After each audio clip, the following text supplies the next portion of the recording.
Hey guys, in this video I'll show you how you can turn off end-to-end encryption in Messenger. Alright, so let's begin with the video. So the first thing you want to do is to go open your Messenger application and make sure it is updated to latest version available. Now from here you want to tap on the 3 lines icon in the upper left corner of the screen. Now tap on the gear icon, which is our settings. From here, you want to scroll down, and you should see an option here that says Secret Conversation. So if you find that here, just turn it off.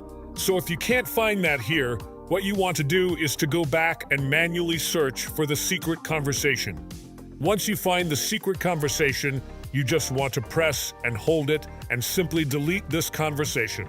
So that's basically how you can turn off end-to-end encryption in Messenger. So that's all for this video. Consider subscribing if you find it helpful, and I'll catch you in the next one. Thanks.